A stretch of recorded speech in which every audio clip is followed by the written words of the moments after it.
बात करनी है।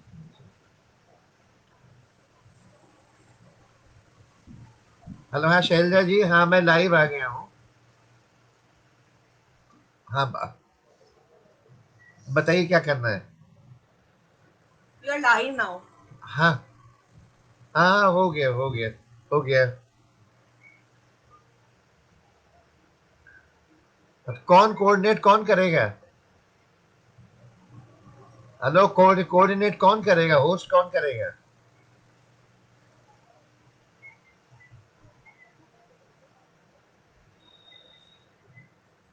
तो क्या मतलब मैं, हाँ मैं कविता पढ़ना शुरू कर दूं?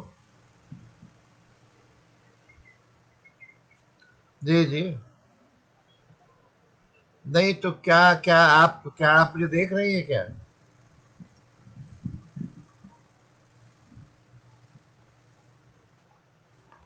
Abhi nobody is live. है, नोबडी इज लाइव ना? हाँ, here. हाँ? Vasant अच्छा अच्छा। circle hmm. is live. हाँ हेलो, क्या मेरी आवाज आ रही है आपको? वसंत बोल रहे हैं। हाँ वसंत, आपका मैसेज आया है एक। You can read messages here. हाँ हाँ, नमस्कार। नमस्कार वसंत। Moderation किसको देना है? मॉडरेशन के लिए कोई है ही नहीं। Hmm.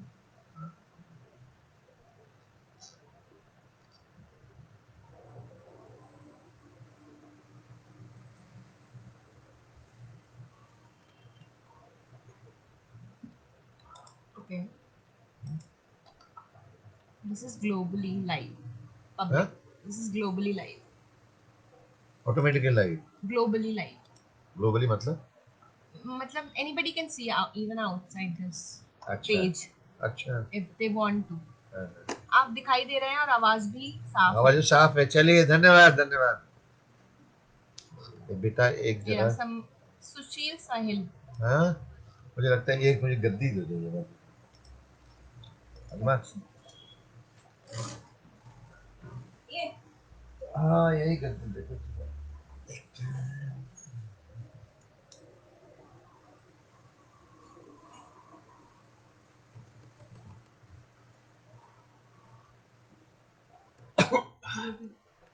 हम्म। जी धन्यवाद आप सब लोगों को। वसंत बसंत का संदेश भी आया हुआ है। हाँ ठीक है, तो मैं शुरू करता हूँ। वो कह रहे आ, शुरू कीजिए. दिया दिया। कौन है बेटा? तो आप सबको नमस्कार। और मेरी आवाज अगर आप तक पहुंच रही है तो ये बहुत अच्छी बात है। आ,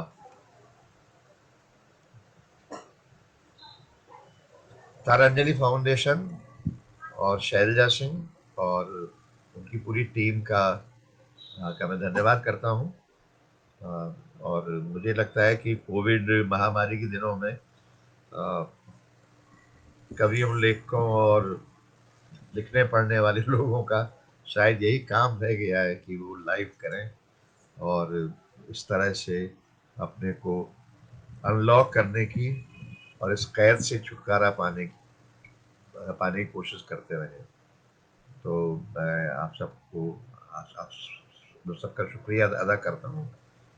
और अपनी कुछ कविताएं, शायद आधा घंटा मुझे लगता है काफी होगा, तो आपको कुछ सुनाता हूँ। एक कविता है जो मेरे नए संग्रह से है। पहाड़ से मैदान। मैं पहाड़ में पैदा हुआ और मैदान में चला आया। मैं पहाड़ में पैदा हुआ और मैदान में चला आया। यह कुछ इस तरह हुआ जैसे मेरा दिमाग पहाड़ में छूट गया और शरीर मैदान में चला आया। यह इस तरह जैसे पहाड़ सिर्फ मेरे दिमाग में रह गया और मैदान मेरे शरीर में बस गया। पहाड़ पर बारिश होती है, बर्फ पड़ती है, धूप में चोटियां अपनी वीरानगी को चमकाती रहती हैं। नदियां निकलती हैं और छतों से धुआं उठता है। मैदानों में तब धूल उड़ रही होती है, कोई चीज ढहाई जा रही होती है, कोई ठोक पीट चलती है और हवा की जगह शोर दौड़ता रहता है। मेरा शरीर मैदान है, सिर्फ एक समतल जो अपने को घसीटता हुआ चलता है, शहरों में सड़कों पर हाथों को चलाता और पैरों को बढ़ाता रहता है। एक मछुआरे की जाल की तरह वो अपने को फेंकता है और खींचता है किसी अशांत डावाडोल समुद्र से।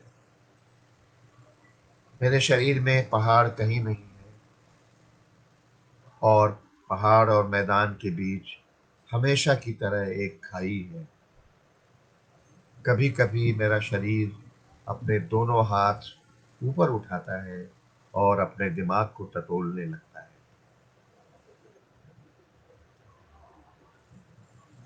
दूसरी कविता है स्मृति एक। इसमें कुछ मेरे घर की स्मृति है, और जो कि पहाड़ पर है या था। स्मृति एक।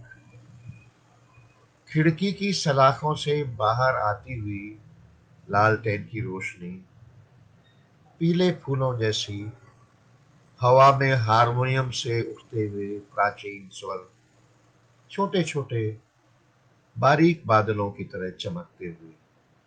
शाम एक गुमसुम बच्ची की तरह आकर, शाम एक गुमसुम बच्ची की तरह छज्जे पर आकर बैठ गई है।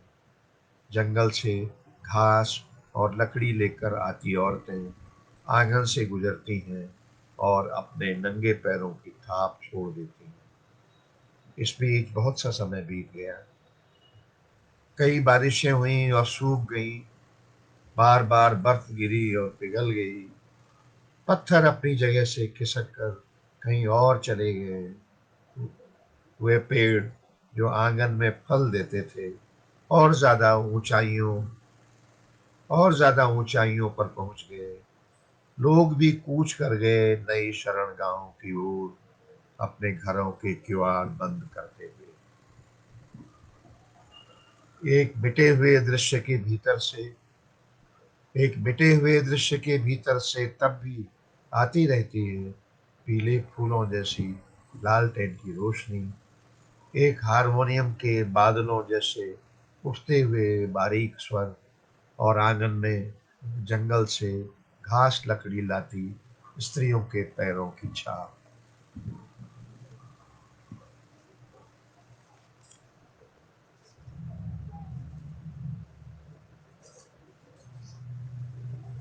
एक और कविता है, इसका नाम है भूलने का युग। इन दिनों याद रखने पर हमला है और भूल जाने की छूट है। मैं अक्सर नाम भूल जाता हूँ, अक्सर भूल जाता हूँ चेहरे। एक आदमी मिलता है, बिना चेहरे का एक नाम। एक स्त्री मिलती है, बिना नाम का एक चेहरा।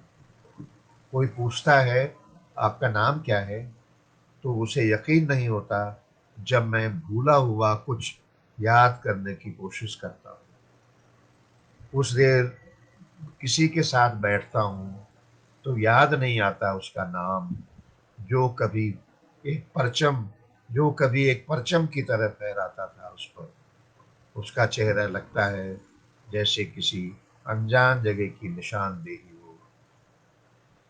यह भूलने का युग है, यह भूलने का युग है, जैसा कि कहा जाता है। नौजवान भूल जाते हैं अपने माताओं पिताओं को, चले जाते हैं बड़ी बड़ी गाड़ियों में बैठकर। याद रखते हैं सिर्फ एक पता, एक नाम, जहाँ ज्यादा तनख्वाहें हो, जहाँ ज्यादा कारें, ज्यादा जूते और ज्यादा कपड़े हों। बाजार कहता है याद मत रखो, बाजार कहता है याद मत रखो अपनी पिछली चीजों को, पिछले घर को याद मत रखो। पीछे मुड़कर देखना भूल जाओ। जगह जगह जगह खोले जा रहे हैं नए दफ्तर, याद रखने पर हमले की योजना बनाने के लिए। हमारे समय का एक दरिंदा कहता है, मेरा दरिंदा होना भूल जाओ। एक है, एक लोकगीत सुनकर। आ, ये एक, ये नंबर मौजूद नहीं मिल रहा है। अरे यह नंबर मौजूद ये एक ये एक बिहार के एक लोकगीत, बिहार और दूसरी जगहों के एक लोकगीत को सुनकर लिखी हुई कविता है। ये एक सोहर था जिसके कुछ शब्द ले लिए गए हैं इस कविता में।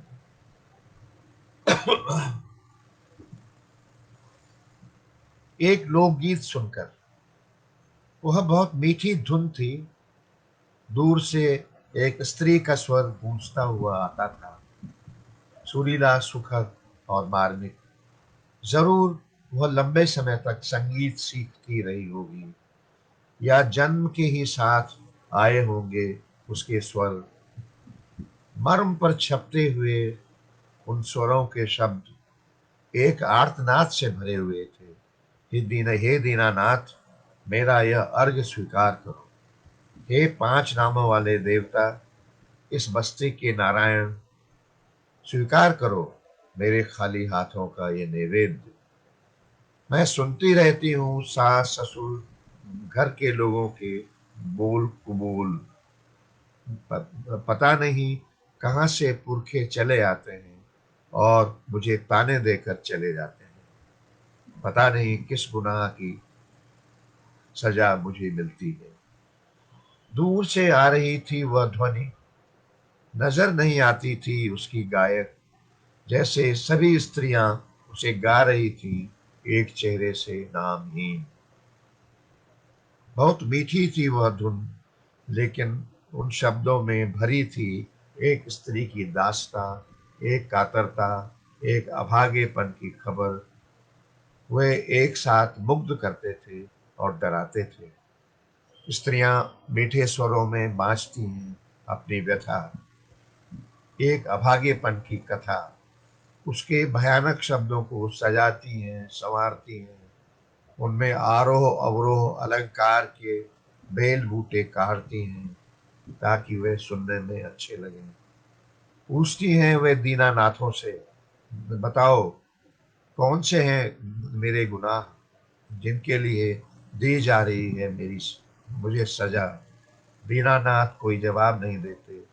स्त्रियों का यह दुर्भाग्य अलग से है जो कहीं दर्ज नहीं होता। आ, एक और है कविता, पिता का चश्मा। बुढ़ापे के समय पिता के चश्मे एक एक कर बेकार होते गए। आंख के कई डॉक्टरों को दिखाया, विशेषज्ञों के पास गए। अंत में सब ने कहा, आंखों का अब कोई इलाज नहीं। जहां चीजों की तस्वीर बनती है आंख आंख में, वहां खून जाना बंद हो गया है। कहकर उन्होंने किसी बीमारी का भारी भरकम नाम बताया। पिता को कभी यकीन नहीं हुआ। नए पुराने जो भी चश्मे उन्होंने जमा किए थे, वो सभी को बदल बदल कर पहनते। आतशी शीशा भी सिर्फ कुछ देर अखबार पढ़ने में मददगार था। एक दिन उन्होंने कहा, मुझे कुछ ऐसे चश्मे लाकर दो जो फुटपाथों पर बिकते हैं। उन्हें यह समझाना कठिन था कि वे चश्मे बच्चों के लिए होते हैं और बड़ों के काम नहीं आते। पिता के आखिरी समय में जब मैं घर गया तो उन्होंने कहा, संसार छोड़ते हुए मुझे कोई दुख नहीं है। तुमने हालांकि घर की बहुत कम सुध ली, लेकिन मेरा इलाज, देखभाल सब अच्छे से करते रहे। बस यही एक हसरत रह गई कि तुम मेरे लिए फुटपाथ पर बिकने वाले चश्मे ले आते तो उनमें से कोई न कोई जरूर मेरी आंखों पर फिट हो जाता। अगली कविता है माँ का नमस्कार। जब माँ की काफी उम्र हो गई तो वह सभी मेहमानों को नमस्कार किया करती थी, जैसे वह एक बच्ची हो और बाकी लोग उससे बड़े हों। वह हर एक से कहती, बैठो कुछ खाओ। ज्यादातर लोग उसका दिल रखने के लिए खाने की कोई चीज लेकर उसके पास कुछ देर के लिए बैठ जाते। माँ खुश होकर उनकी तरफ देखती और जब वे जाने लगते तो उन्हें फिर नमस्कार करती। हालांकि उसकी उम्र के लिए यह बिल्कुल जरूरी नहीं था। वह धरती को भी वह धरती को भी नमस्कार किया करती थी, कभी अकेले में भी। आखिर में जब मृत्यु आई तो उसने उसे भी नमस्कार किया होगा और अपना जीवन उसे देते हुए कहा होगा, बैठो कुछ खाओ। आ, एक कुछ पारिवारिक कविता की इस समय मैं जो सुना रहा हूँ, तो एक और मैं सुनाता हूँ। इसका नाम है टॉर्च। मेरे बचपन के दिनों में एक बार मेरे पिता एक सुंदर सी टॉर्च लाए, जिसके शीशे में खांचे बने हुए थे, जैसे आजकल कारों की हेडलाइट में होते हैं। हमारे इलाके में रोशनी की वह पहली मशीन थी, जिसकी शहतीर एक चमत्कार की तरह रात को दो हिस्सों में बांट देती थी। एक सुबह मेरी पड़ोस की एक दादी ने पिता से कहा, बेटा इस मशीन से चूल्हा जलाने के लिए थोड़ी सी आग दे दो। पिता ने हंसकर कहा, चाची इसमें आग नहीं होती, सिर्फ उजाला होता है। इसे रात होने पर जलाते हैं और इससे पहाड़ के ऊबड़ खाबड़ रास्ते साफ दिखाई देते हैं। दादी ने कहा, उजाले में थोड़ा आग भी रहती तो कितना अच्छा था। मुझे रात से ही सुबह का चूल्हा जलाने की फिक्र रहती है। पिता को कोई जवाब नहीं सूझा। वह खामोश रहे देर तक। इतने वर्ष बाद वह घटना, टॉर्च की वह रोशनी, आग मांगती दादी और पिता की खामोशी चली आती है हमारे वक्त की विडंबना में एक कविता की तरह। तो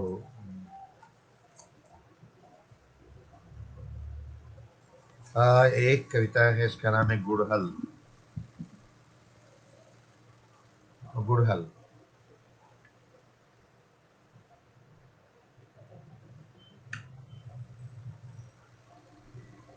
मुझे ऐसे फूल अच्छे लगते हैं जो दिन रात खिले हुए न रहें, शाम होने पर थक जाएं और उनींदे होने लगे, रात में अपने को समेट लें, सोने चले जाएं। आखिर दिन रात मुस्कुराते रहना कोई अच्छी बात नहीं। गुड़हल ऐसा ही फूल है। रात में वह बदल जाता है, अदृश्य हो जाता है। तुम देख नहीं सकते कि दिन में वह एक फूल था। अगले दिन सूरज आने के साथ वह एक नई शाख पर फिर से पंख फैलाने और चमकने और रंग बिखेरने लगता है। और जब हवा चलती है तो इस तरह दिखता है जैसे बाकी सारे फूल उसके इर्द गिर्द नृत्य कर रहे हैं। सूरजमुखी भी कुछ इसी तरह है, लेकिन मेरे जैसे मनुष्य के लिए वह कुछ ज्यादा ही बड़ा है। और उसकी एक यह आदत मुझे अच्छी नहीं लगती कि सूरज जिस तरफ भी जाता है वह उधर ही अपना मुंह घुमाता हुआ दिखता है।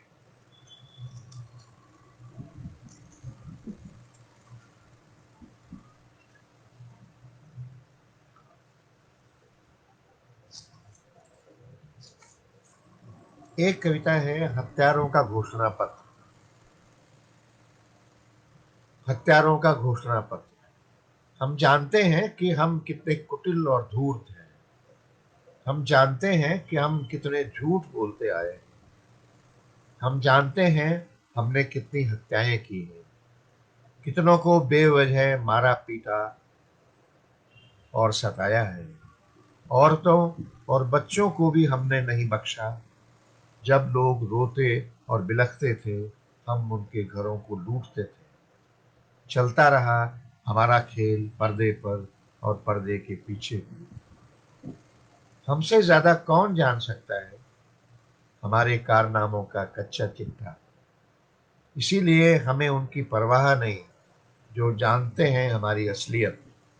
हम जानते हैं हमारा खेल इस पर टिका है कि बहुत से लोग हैं जो हमारे बारे में बहुत कम जानते हैं या बिल्कुल नहीं जानते, और बहुत से लोग हैं जो जानते हैं कि हम जो भी करते हैं अच्छा ही करते हैं, और दरअसल वे खुद भी यही करना चाहते हैं।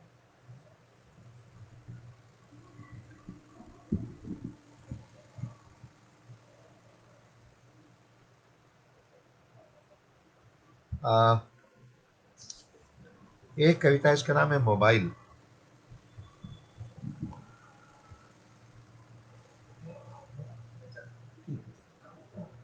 चलेगा।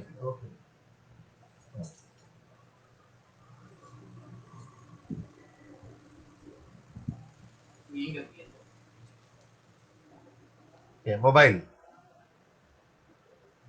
वे गले में सोने की मोटी जंजीर पहनते हैं, कमर में चौड़ी बेल्ट लगाते हैं। वे एक और वे गले में सोने की मोटी जंजीर पहनते हैं, कमर में चौड़ी बेल्ट लगाते हैं और मोबाइलों पर बात करते हैं। वे एक आधे अंधेरे और आधे उजले रेस्तरां में घुसते हैं और खाने और पीने का ऑर्डर देते हैं। वे आपस में जाम टकराते हैं और मोबाइलों पर बात करते हैं। उनके मोबाइलों का रंग काला है या आबनूसी, चांदी जैसा या रहस्यमय नीला। उनके आकार पतले छरहरे या सुडौल आकर्षक। वे अपने नए मोबाइलों को अपनी नई प्रेमिकाओं की तरह देखते हैं और उन पर बात करते हैं। वे एक दूसरे के मोबाइल हाथ में लेकर खेलते हैं और उनकी खूबियों का वर्णन करते हैं। वे एक अंधेरे उजले रेस्तरां में घुसते हैं और ज्यादा खाने और ज्यादा पीने का ऑर्डर देते हैं। वे धरती का एक टुकड़ा खरीदने का ऑर्डर देते हैं। वे जंगल, पहाड़, नदी, पेड़ और उनमें दबे हुए खनिज को खरीदने का ऑर्डर देते हैं और मोबाइलों पर बात करते हैं। वे पता करते रहते हैं कहाँ कितना खा और पी सकते हैं, कहाँ कहाँ कितनी जमीन खरीद सकते हैं। वे पता करते रहते हैं यह धरती कहाँ पर सस्ती है और खाना पीना कहाँ पर महंगा है। वे फिर से एक अंधेरे उजले रेस्तरां में बैठते हैं और सस्ती धरती और महंगे खाने पीने का ऑर्डर देते हैं और मोबाइलों पर बात करते हैं। वे फिर से अपनी जंजीरें ठीक करते हैं, बेल्ट कसते हैं। वे अपने मोबाइलों को अपने हथियारों की तरह उठाते हैं और फिर से कुछ खरीदने का ऑर्डर देने के लिए चल देते हैं।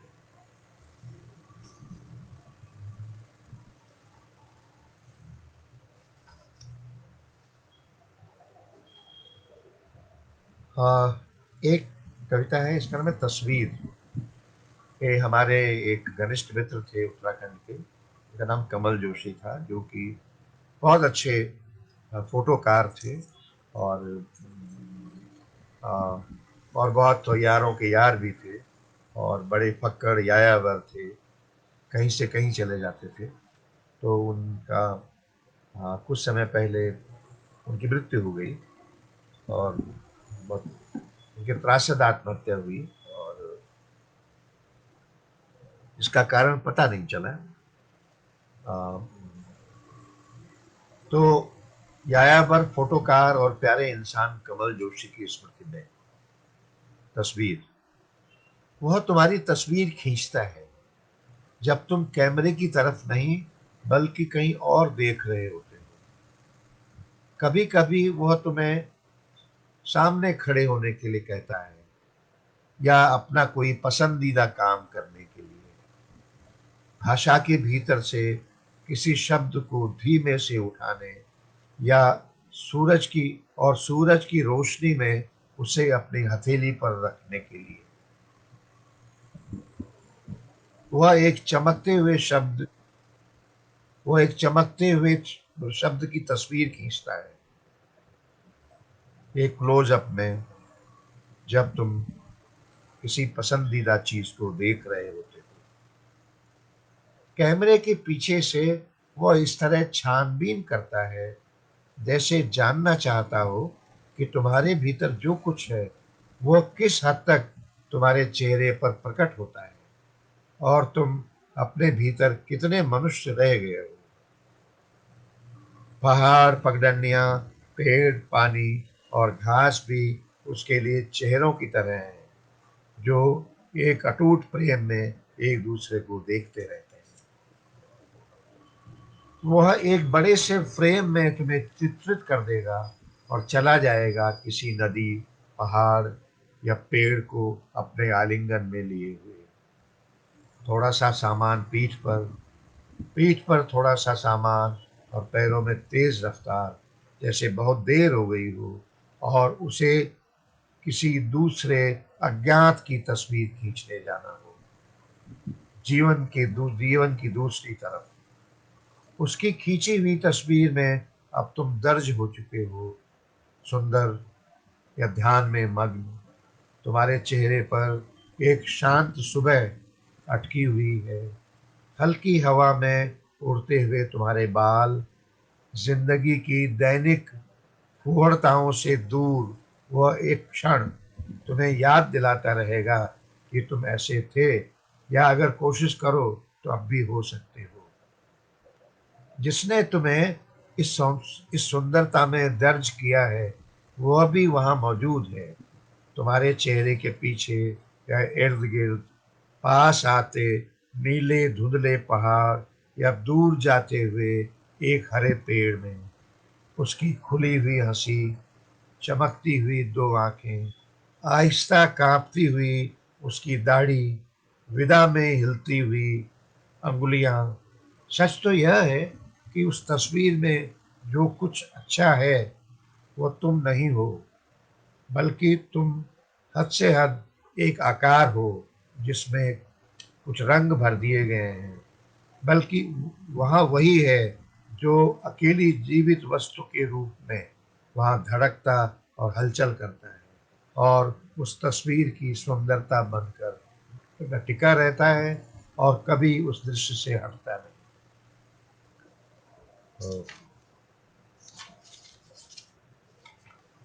एक और कविता है, इसका नाम है उस स्त्री का प्रेम। वह स्त्री पता नहीं कहाँ होगी जिसने मुझसे कहा था वे तमाम स्त्रियां जो कभी तुम्हें प्यार करेंगी मेरे भीतर से ही निकल कर आई होंगी, और तुम जो प्रेम मुझसे करोगे उसे उन तमाम स्त्रियों से ही कर रहे होगे, और तुम उनसे जो प्रेम करोगे उसे तुम मुझसे कर रहे होगे। यह जानना कठिन है वह स्त्री कहाँ होगी जो अपना सारा प्रेम मेरे भीतर छोड़कर अकेली चली गई, और यह भ्रम बना रहा कि वह कहीं आसपास होगी। और कई बार उसके होने की आवाज भी आती थी। हवा उसके कंपनों से भरी हुई होती थी, उसके स्पर्श उड़ते हुए आते थे। चलते चलते अचानक कहीं उसकी आत्मा दिख जाती थी, जो उतरते हुए अंधेरे में एक खिले हुए फूल की तरह थी। बाद में जिन स्त्रियों से मुलाकात हुई उन्होंने मुझसे प्रेम नहीं किया, शायद मुझे उसके योग्य नहीं समझा। मैंने देखा वह उस पहली स्त्री को याद करती थी, उसी की आहट सुनती थी, उसी के स्पंदनों से भरी हुई होती थी, उसी के स्पर्शों को पहने हुए रहती थी, उसी को देखती रहती थी अंधेरे में खिले हुए एक फूल की तरह। तो,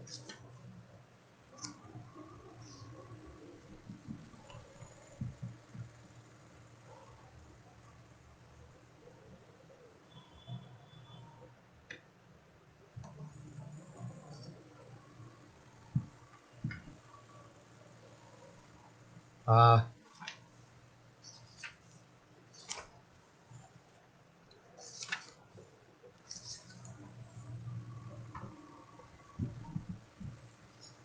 मैं आपको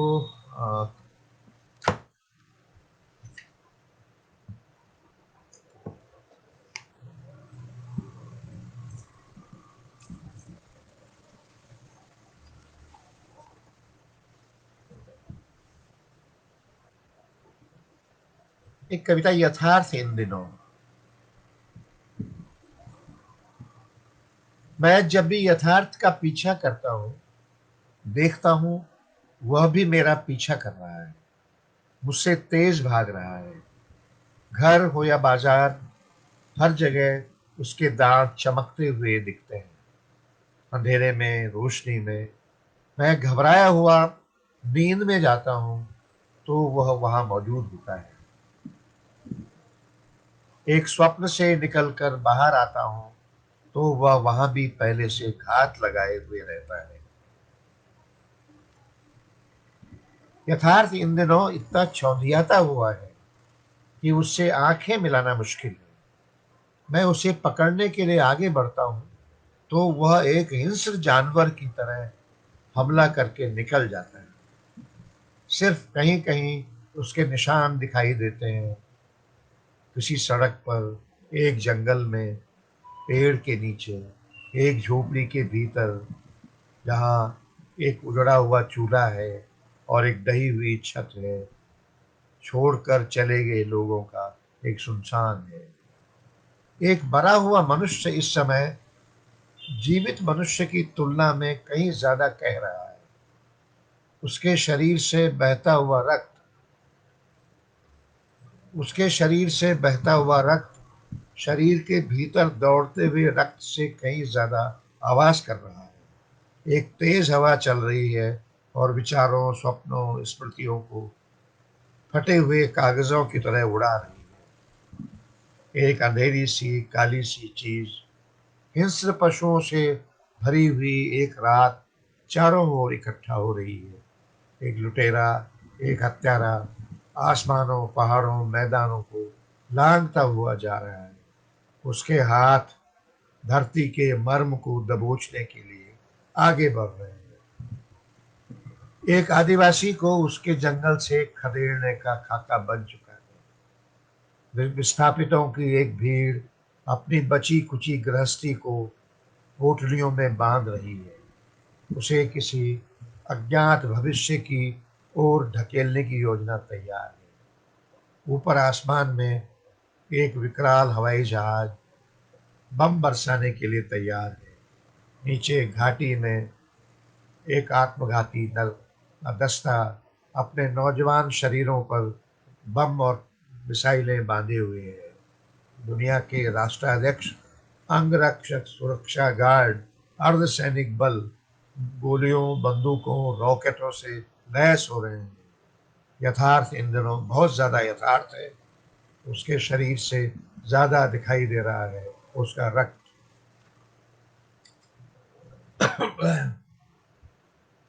एक कविता, यह नंबर मौजूद नहीं है। आजकल शहरों में बहुत नंबर बदलते हैं और अक्सर ये आवाज सुनाई देती है कि this number does not exist. तो यह नंबर मौजूद नहीं। This number does not exist. जहां भी जाता हूँ, जो भी फोन मिलाता हूँ, अक्सर एक बेगानी सी आवाज सुनाई देती है, this number does not exist. यह नंबर मौजूद नहीं है। कुछ समय पहले इस पर मिला करते थे बहुत से लोग, कहते थे आ जाओ हम तुम्हें पहचानते हैं, इस अंतरिक्ष में तुम्हारे लिए भी बना दी गई है एक जगह। लेकिन अब वह नंबर मौजूद नहीं है। वह कोई पहले का नंबर था। उन पुराने पतों पर बहुत कम लोग बचे हुए हैं जहां आहट पाते ही दरवाजे खुल जाते थे। अब घंटी बजाकर कुछ देर सहमे हुए बाहर खड़े रहना पड़ता है और आखिरकार जब कोई प्रकट होता है तो मुमकिन है उसका हुलिया बदला हुआ हो, या वह कह दे मैं वह नहीं हूं जिससे तुम बात करते थे, और यह वह नंबर नहीं है जिस पर तुम सुनाते थे अपनी तकलीफ।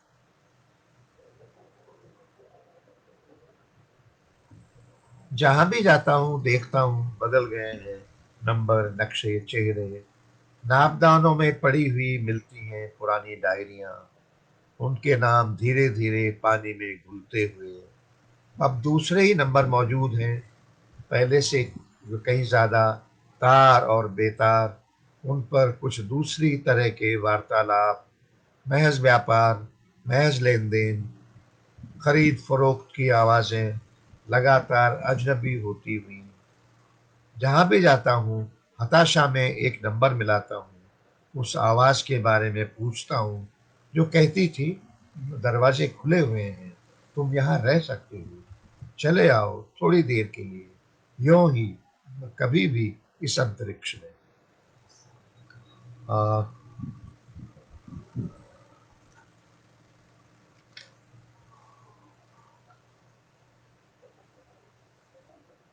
ताकत की दुनिया एक कविता है जिसमें कि बहुत से संदर्भ हैं। और संदर्भ तो यह है कि जैसे राजा बादशाह सिक्कों पर अपना नाम खुदवाते हैं, कुछ लोगों ने सिक्के चलवाए अपने नाम से। फिलीपींस की जो इमेल्दा मार्कोस थी, उनके उनके उनके वॉर रूम में हजारों साड़ियाँ थीं। स्पेन की एक स्पेन के रानी थी, जिसके जिसके पास हजारों जोड़ी जूते हुआ करते थे। अंत में कुछ भी नहीं रहा। या कि अमेरिका जो है वो तेल अ, तेल को लूटने के लिए अरब देशों पर हमला करता रहा है, और वहाँ अ, सब कुछ तहस नहस कर दिया गया है। या एक और संदर्भ इसमें है कि अ, कहते हैं कि विष्णु ने वामन का अवतार लेकर के राजा बलि अ, जो है राजा बलि से 3 कदम धरती के लिए कहा था। तो राजा बलि बहुत उदार थे, तो उन्होंने कहा हाँ बिल्कुल बिल्कुल लीजिए। तो 2 कदम में ही जो है वामन ने 2 लोक नाप लिए। फिर अंत में पाताल लोक बचा, जहाँ की राजा बलि को भेज दिया गया, राजा बलि को वहाँ का साम्राज्य दे दिया गया। तो केरल में जो ओणम का त्यौहार है, वो राजा बलि के आने की प्रतीक्षा में ही मनाया जाता है। ये वहाँ का सबसे बड़ा त्यौहार है केरल का। तो कहते हैं कि उनको राजा बलि बहुत ईमानदार और बहुत उदार, बहुत मानवीय राजा थे, और उन हर साल उनके आने का इंतजार किया जाता है। तो ये सारे संदर्भ इसमें हैं। ताकत की दुनिया, ताकत की दुनिया में जाकर मैं क्या करूँगा? मैं हज़ारों मैं सैकड़ों हज़ारों जूते चप्पल लेकर क्या करूँगा? मेरे लिए एक जोड़ी जूते ही ठीक से रखना कठिन है। हज़ारों लाखों कपड़ों, मोज़ों, दस्तानों का मैं क्या करूँगा? मैं इतने सारे कमरों का क्या करूँगा? यह दुनिया एक घर है, कोई होटल नहीं, और मेरी नींद का आकार हद से हद एक चिड़िया के बराबर है। मैं सिक्कों पर अपना नाम और चेहरा क्यों खुदवाऊँगा? मैं जानता हूँ बाजार से बाहर उनका कोई मोल नहीं है। मैं क्यों बनवाऊंगा कोई मंदिर, मस्जिद, गिरजा या ऐसा ही कुछ? मुझे पता है वहाँ कोई ईश्वर या खुदा नहीं रहता। मैं क्यों जमा करूंगा इतने तोप, तमगे, छाते, इतने घोड़े, कुत्ते, हीरे, मोती, इतना हरबा हथियार, ऐसे ऐसे जहाज? मैं क्यों रहने जाऊंगा चांद पर? वह मुझे धरती से ही दिखाई देता है बहुत सुंदर। 3 डग में ही मैं क्यों नाप लूंगा 3 लोग? सब कुछ छीन कर किसी को क्यों भेजूंगा पाताल? मैं क्यों कब्जा करूंगा इस धरती पर? किसी को जरूरत हुई तो दे दूंगा उसे, जो भी होंगे मेरे खेत खलिहान। मैं कोई दरिंदा नहीं जो किसी धरती पर बम गिराने चला जाऊंगा। मैं मनुष्य हूँ। मैं तेल पीते हुए और खून चूसते हुए क्यों बिताऊंगा अपना जीवन?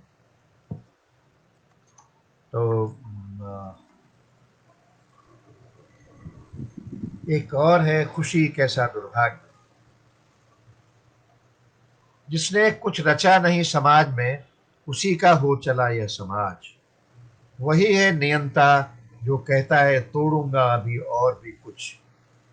जो है खूंखार हंसी है उसके पास, जो नष्ट कर सकता है उसी का है यहाँ सम्मान। झूठ फिलहाल जाना जाता है सच की तरह,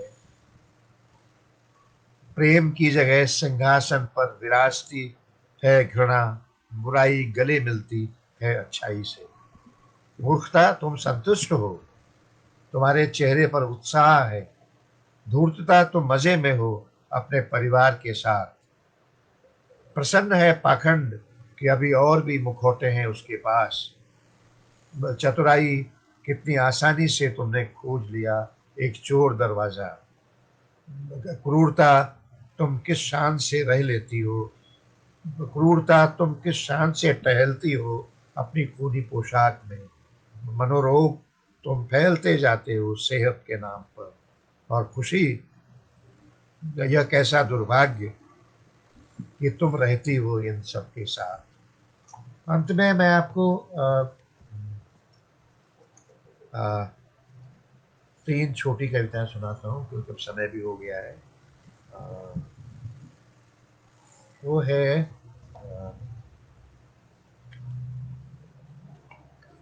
एक एक कुछ कोमल सी कविता है जो पुरानी है हालांकि। एक जीवन के लिए। शायद वहां थोड़ी सी नमी थी या हल्का सा कोई रंग, मगर शायद सिहरन थी या उम्मीद। शायद वहां एक आंसू था या एक चुंबन याद रखने के लिए। शायद वहां कुछ बर्फ थी या छोटा सा एक हाथ था या सिर्फ छूने की कोशिश थी। शायद वहां अंधेरा था या एक खाली मैदान, या खड़े भर होने की जगह थी। शायद वहां एक आदमी था अपने ही तरीके से लड़ता हुआ। और अंत में दो कविताएं हैं। एक तो मुक्तिबोध पर है, हमारे महान कवि मुक्तिबोध पर, और ये भी छोटी है। और, आ, कुछ मैंने मुक्तिबोध की स्मृति में कुछ कविताएं लिखी थी जिनमें से एक ये है। तो मुक्तिबोध स्मृति एक, इसमें उनकी कविता अंधेरे में, और उसमें जुलूस निकलता है जिसमें आगे दो माजी उस्ताद होते हैं, उनका एक संदर्भ है। मैं तुमसे कभी मिल नहीं पाया, मेरे साथ के बहुत से लोग भी तुमसे मिल नहीं पाए। हम सिर्फ उस अंधेरे से मिले जो तुम्हारे जाने के बाद और ज्यादा अंधेरा था। हम उस विकराल जुलूस से मिले जो एक मृत्यु दल की तरह था। हमने डोमा जो एक मृत्यु दल की तरह था और ज्यादा विकराल। हमने डोमाजी उस्ताद को देखा जो उस शोभा यात्रा में आगे आगे चलता था। बल्कि कई डोमाजी उस्ताद थे छोटे छोटे, अगल बगल चलते हुए। और कोई था जो दिखाई नहीं देता था, सिर्फ सुनाई देता था। जिंदगी के अंधेरे कमरों में बेचैन चक्कर लगाता था, बार बार लगातार, लेकिन उसे दर्ज करने वाला अब कोई नहीं था। आ,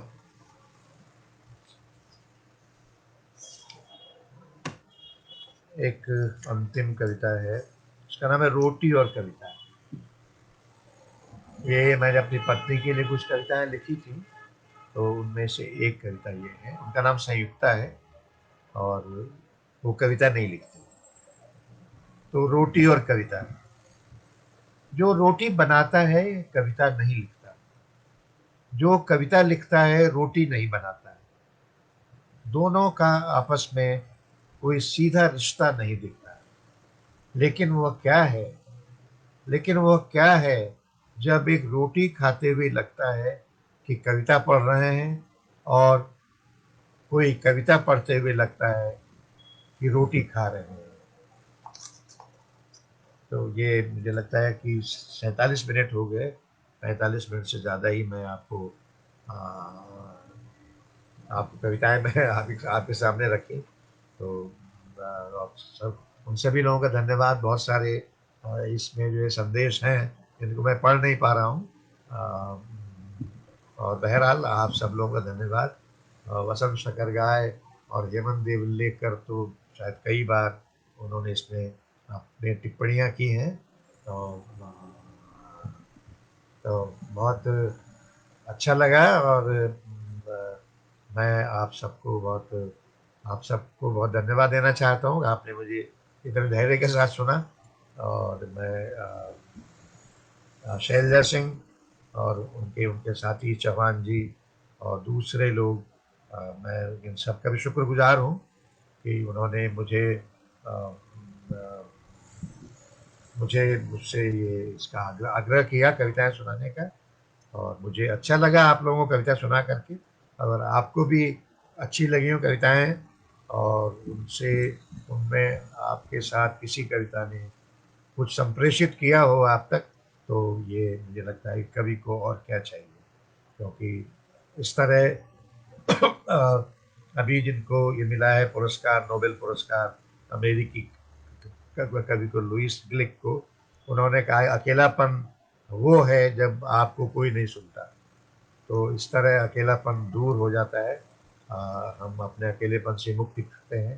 अ, तो और ये है कि सुनने वाले हैं, यही समकालीनता है।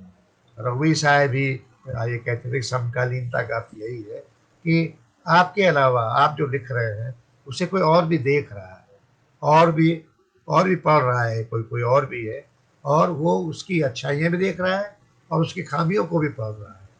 तो मुझे लगता है कि ये यही समकालीनता है। तो आप सबका बहुत बहुत धन्यवाद। बहुत नमस्कार।